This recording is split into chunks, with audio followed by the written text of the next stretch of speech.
Let's start our Sunday off with the Auntie Hour on Love and Merge Huntsville. So we open where we left off with Stormy cussing out Marceau for running up for that $100 that he just came up with arbitrarily. So Stormy is not letting up on Marceau. She's like, look, I have a multi-million-dollar order that I'm trying to put through my warehouse right now. But I came here to help y'all and get up on y'all's stage to encourage and educate the people. Stormy said, well, let's donate it to somebody who actually needs it. And Marceau gonna say, I need it. You do. You do. Mel's coming to the Expo with her brother as her bodyguard because no one can get under Martel's skin like Marcus. But now it's time for the Expo. Now, I want to know why they blurred out the social media for these businesses, because we'd like to maybe order some stuff for them or find them. It's a black show. We want to support black businesses. Oh, Letitia, normally your hair is together, but this is...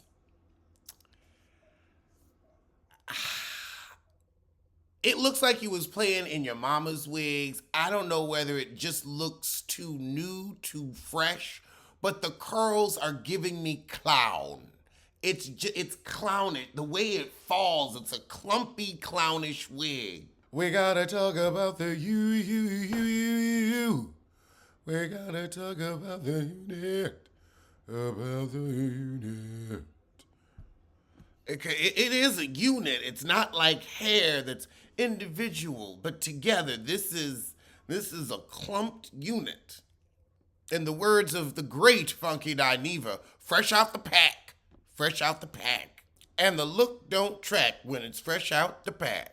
So it's very odd, this little excuse Martel has for letting other people bring in their wine, because it was a plotline wine. It was the same swill that sissy was selling on Marrying Millions when he was trying to get with that old streetwalker. You remember Desiree and his parents. Now we get to Tiffany and Lewis, and Martel asked Tiffany if she's speaking, and she's like, I heard about this 2 days ago. And as pregnant as she is, nah, she ain't got to speak of this one. Marceau, Tiffany wasn't trying to get a speaking spot. That was just Martel not knowing what's going on as usual. But now Mel's brother goes to say hi to Martel, and you know Martel can't stand him because he's an actual man. Girl, they gave us a good montage of Mel's brother going off on Martel. And of course Martel is still upset with him. I mean, with those type of cuss outs that ring in the ears, I'd be upset too.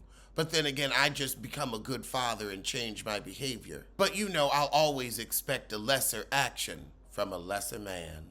Now Marceau's trying to get Mel on stage. Kimmy shows up a little late, but she was getting cancer treatment, so if anyone says anything, girl, boom. Oh, Kimmy, bringing your story to the platform was one of the most selfless and wonderful things you could have done. We love you. Sincerely, you always have been a cast favorite. You always carry yourself with such class. We love you. And you didn't just show us how to go through it. You showed us how to do it with your head held high and your eye on the prize. I don't think anyone could have done it better. I know I would be too much of a mess to be a help. Child, the way Mel's brother is looking at Martel's brother, Monquez, was a look of familiarity there. I wonder if there are some Floridian secrets afoot. So Stormy is very upset because she just found out that hundreds of bottles have been mislabeled back at the warehouse, and she feels like I should have been there overseeing rather than here trying to prop up the comeback group that can't seem to get back or get right. Oh, Marceau didn't even know that Tiffany wasn't speaking. So Stormy and Tiffany get to talking, and Stormy tells Tiffany about how Marceau tried to run her pockets, and Tiffany said, well, child, Marceau's trying to gather speakers because they apparently couldn't get any. Over with the menses, well, the overgrown boys and Big Ugly, they asking Martel where Sheree is. Child, that plot line done ended. She don't want no man. However, now it's time for the speakers. So as we get ready for the speakers, Martel sees Mel in the audience and he starts saying, I don't want to go up. Why not? Tisha's like, you already agreed. Girl, so everybody watching them argue backstage. This is giving me the Six Stooges. So Martell ends up coming out begrudgingly. So if you didn't do public speaking, Martell, why did you agree to do public speaking? And you're on a freaking reality show. Stop your lies. You didn't want to let anybody down. You let your wife and your kids down. Oh, God. This man asked a question during the Q&A, and Marceau's like, well, I have limited information.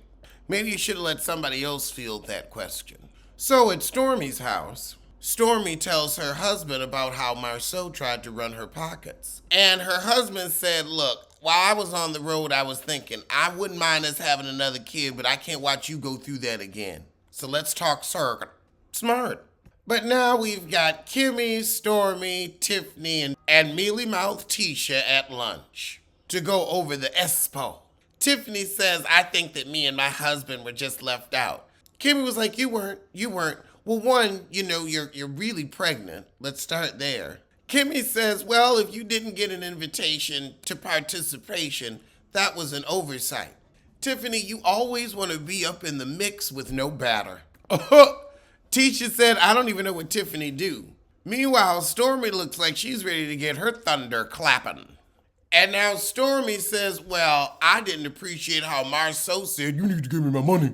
Oh my goodness, Tisha asked Stormy, well, what's your problem? Where's this conversation going? Cause you shouldn't have said how you didn't like how she responded to Marceau when you didn't know how she responded to her. Tisha's like, well, I don't like how you're coming at me right now. What if I come at your husband in a certain kind of way? Stormy said, yeah, but you ain't crazy enough to do that. And she right.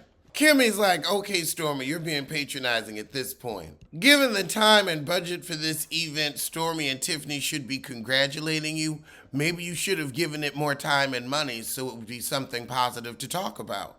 Child, Tisha leave and say, don't invite me to no more of this bullshit, and that is the shit.